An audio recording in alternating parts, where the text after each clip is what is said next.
Now she keeps a strict schedule of working at 3 or 4 neighborhood cafes, loosely brainstorming that story at the back of my head. I'm enjoying getting to the early bits of Project Spiegel Tent. Hello everyone and welcome back to another video. Today I am back with another writing routine. So far we have done the routines of Haruki Murakami, Stephen King, Virginia Woolf, Octavia E. Butler, Sylvia Plath, Donna Tartt. So many different routines we have tried on this channel, and today we're going to be trying out the writing routine of Sayaka Murata, which I am very excited to try out because we're here in Tokyo and this is a Tokyo cafe hopping writing routine. Before we jump into the routine, who is Sayaka Murata? Born in 1979 in Chiba Prefecture, Japan, Sayaka Murata is the author of novels such as Convenience Store Woman, Earthlings, and Life Ceremony. She has won a number of prestigious awards including the Akutagawa Prize and also the Gunzo Prize for New Writers. Convenience Store Woman, which is her first novel to be translated into English from Japanese, the Japanese title is Konbini Ningen, has published over 1.5 million copies across Japan and has now been translated into 30 different languages.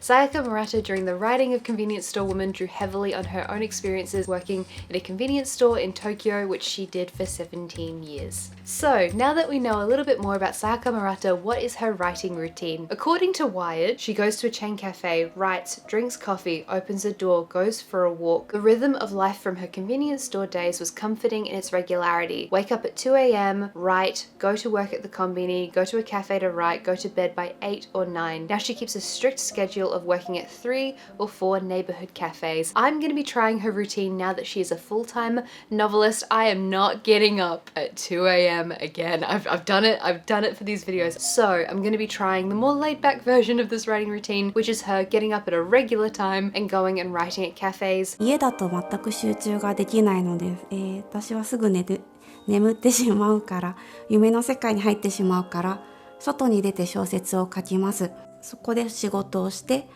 どこかへお散歩しながら少し移動して、違うところで喫茶店でまたお昼を食べながら仕事をして、また違う喫茶店へ移動して、Sayaka Murata prefers to work around other people and not at home. Of her work, Murata says, I always write novels with the image of an aquarium. When I create people and settings in it, when they are there, they automatically start moving and the story begins to move beyond my imagination. I write down what happens in there, sincerely as if I was really experiencing it. I, as a result, want to discover what is lurking in the depths of my unconsciousness and write it down, no matter how scary it may be, even if it betrays my living self. Sayaka Murata tends to work around Shinjuku area in Tokyo, mostly at chain cafes. She tends to go to Shinjuku Gyoen Garden a lot, which you would have seen if you've watched Makoto Shinkai's Garden of Words. I have also vlogged there so many times. However, for this video, I'm going to be working a little bit further north from Shinjuku. I'm going to be in Waseda area, near Waseda University. There's a few little cafes I really wanted to show you in this video. So without further ado,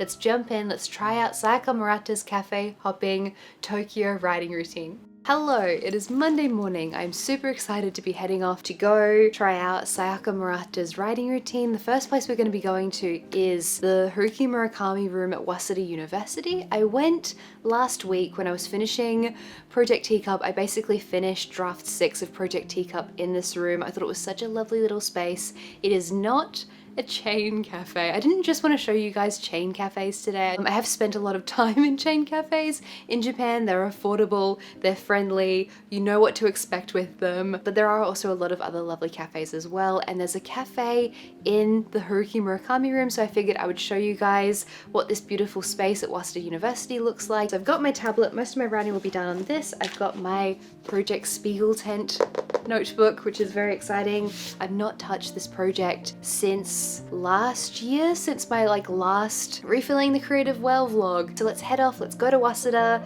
It's like a hour-ish walk away from where we're staying, so I'm gonna go have a lovely walk over there.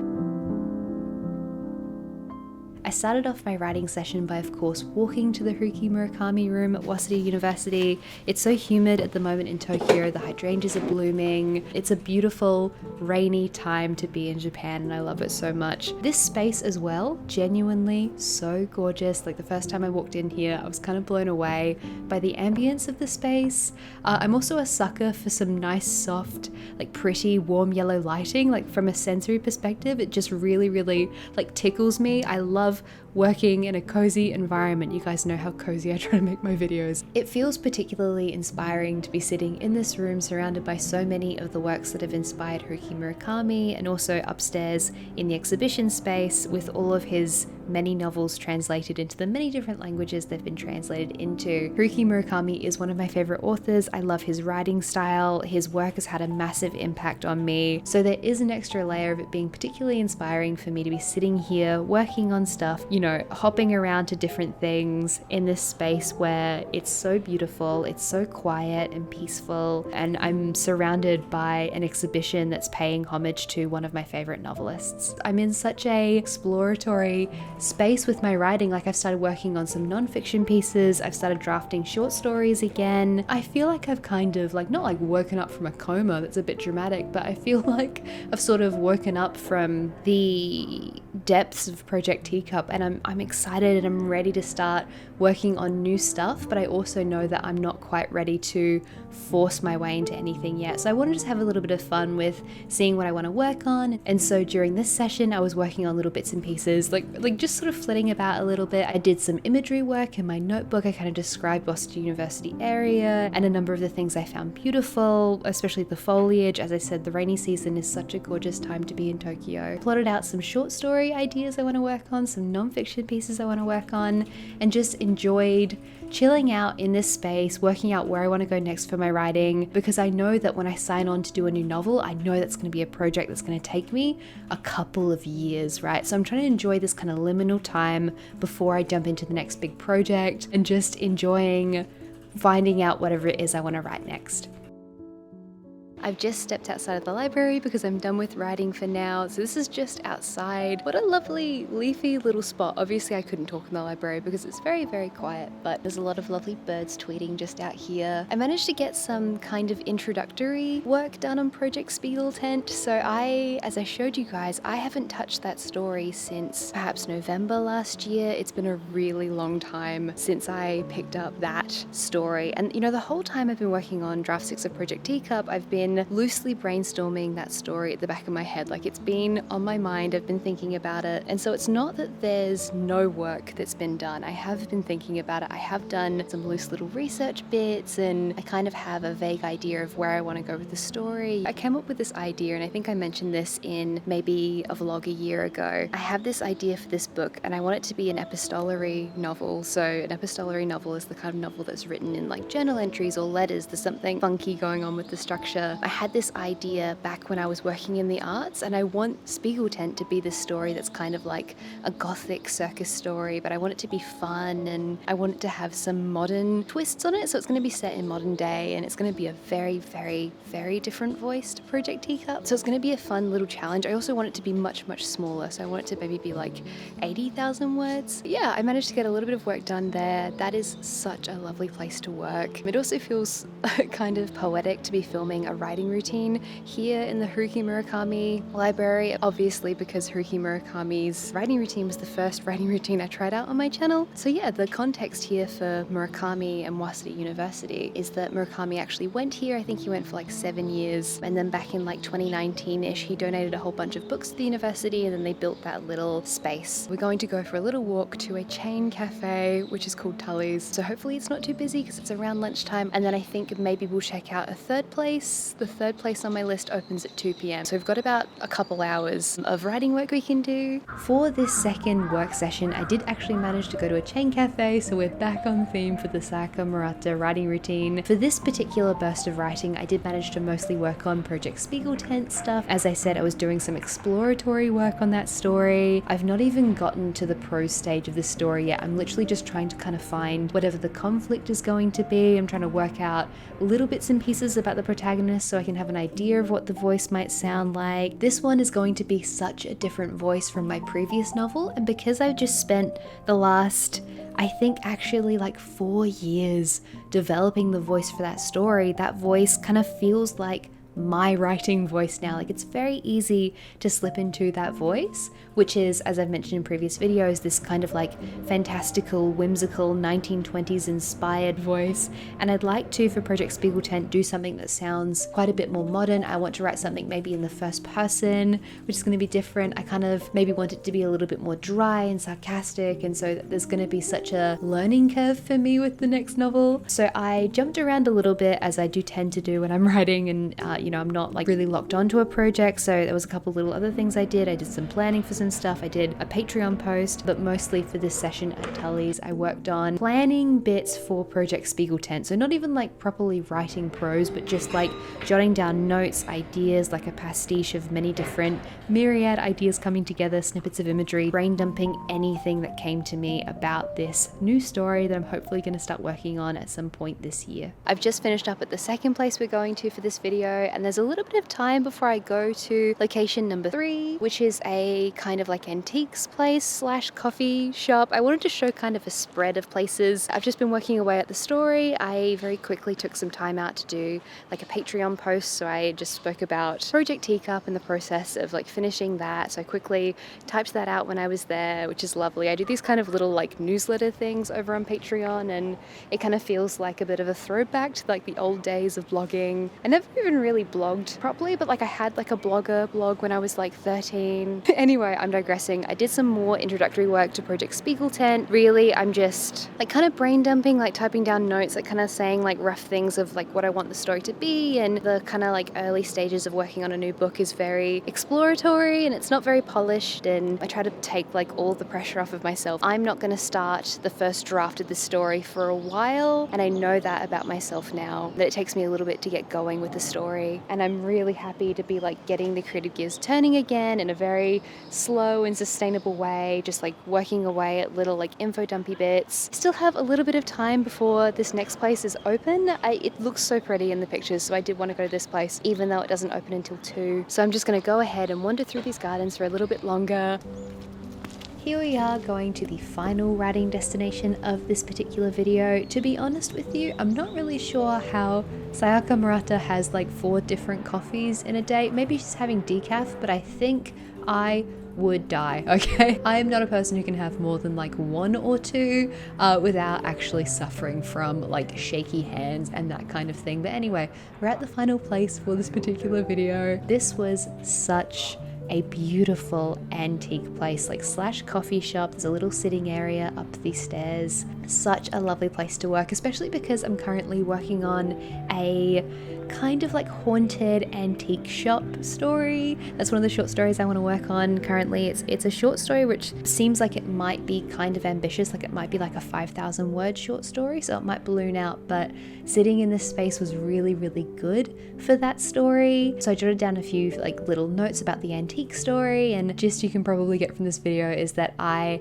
am all over the place. I'm working on so many different things, but in a really lovely kind of fulfilling way. With Project Teacup, I was so bogged down on one story for such a long time.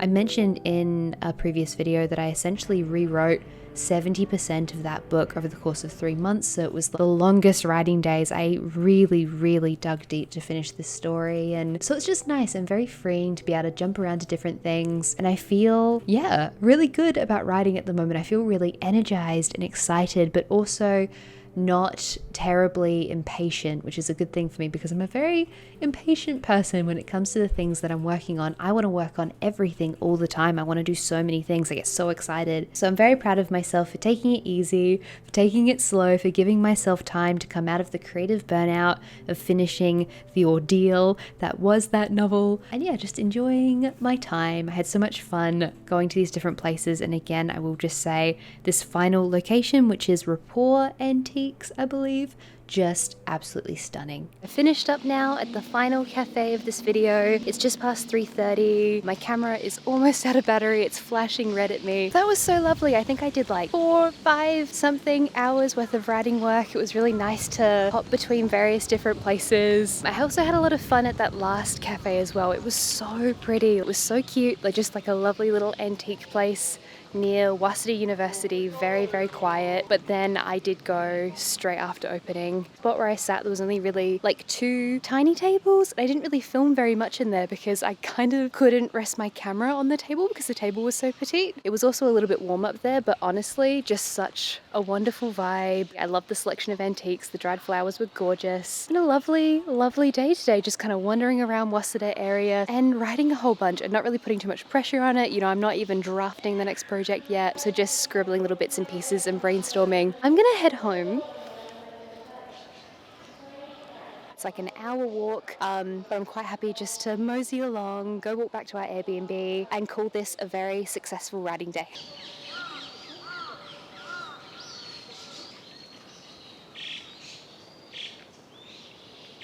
Hello, I'm all home now. I managed to just beat the rain, thankfully. Like, it is thundery and stormy and the lightning started up right as I got home, so I was very, very lucky. Kind of like, not like running home, but I was speedily walking because I've got my notebook and my tablet. I didn't want it to get rained on, but anyway, we're here, we're home, and I had a pretty successful writing day today. So it was like mostly nonsense, to be honest. Having just finished a novel, having just gone through the ordeal that was finishing Project Teacup, draft 6 of Project Teacup, I did such significant structural edits on that book. You know, it took all of my creativity to finish that book. So I feel very, very unmotivated to push myself into the next project. Like, I'm happy to take a while just to take it easy, just to enjoy plodding along very slowly, doing little bits of imagery, writing prose that don't really necessarily need to go into anything yet. I think I was making vague Project Teacup content for like 10 months before I actually started properly drafting the story, because I started loosely working on that book in 2020.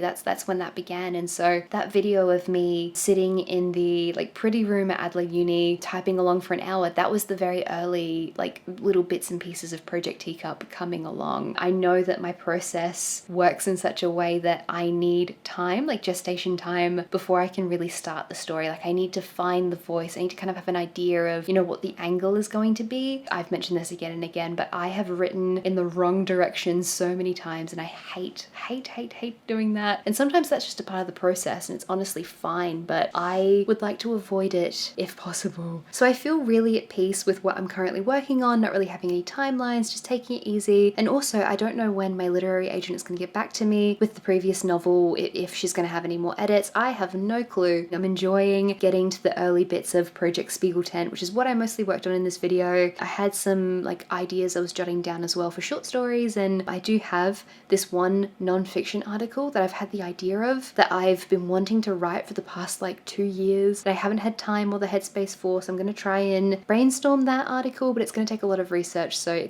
that's going to be a bit. But anyway, how did I find Sayaka Murata's writing routine? I loved this one, which is probably going to come as no surprise to you guys. I love Tokyo. I love spending time here. We used to live here, of course. I wrote a book about my time spent living here. Really, Tokyo is my happy place. It brings me so much joy. I feel so creatively fulfilled when I'm here, and there's a reason why my partner and I have come back here so many times. Like, it's very, very comfortable. Speaking Japanese is in terms of the Japanese that I need to get around for this kind of thing, very easy now. And you know, it's a beautiful place to come, and I really, really love it. And so particularly like going to little like cafes and stuff has been great. I know that I have a brain that thrives on novelty. I get bored very easily, and as soon as I start getting bored, that's when my concentration just takes a nosedive. Like, I struggle with concentration, and I'm constantly trying to hack my brain to make me concentrate better. And so for me, having like an hour and a half in a cafe is kind of the perfect way to write, because it's, you know, it's a pain in the butt to sort of like turn on mobile data and hotspot, and so I can't really use social media as much. I can't remember what it's called, but like body double thing, like when you're around other people, it's easier to work. You feel the very slight social pressure of other people being around, and I got a lot done today. I concentrated beautifully, and I really loved hopping around to the different cafes. Is this a sustainable thing for me to do personally? Absolutely not. Like, if you're buying like 3 or 4 coffees in a day and and lunch out every day. If you did that in Australia, it would be so incredibly expensive. Our cafes cost a lot of money. The cost of living is a lot lower in Japan. People eat out a lot more frequently. You know, when we lived here, we didn't have a lot of money, but we ate out a lot because you could buy gyudon for like 400 yen and you could buy a plate of pasta from Caesarea for like 360 yen. You can eat really cheaply here, which I love. But if you were to write at like 3 different cafes in Australia, it would cost a lot more money. I did also find it kind of exhausting today, but that's mostly because of the heat. I struggle in humidity, but overall, love this routine. It's wonderful for my scatterbrained self, the fact that I can't concentrate very well normally, so like the novelty of jumping to different places and being around people is lovely, and it was a lovely way to motivate myself to write, especially in this time period where I've just finished a novel, I'm slowly getting back into writing stuff, and I love having a nice little treat to motivate myself as well, which is a lovely thing. I hope you guys enjoyed this video. I hope you enjoyed coming around to a few different cafes in Tokyo with me. Thank you for giving me an excuse to go to a bunch of cafes and film it. I loved that. It was a wonderful day, so thank you for that. And yeah, also a massive thank you to everyone over on Patreon for supporting my channel. I post a whole bunch of bonus content over there. We have our book club, our Discord server.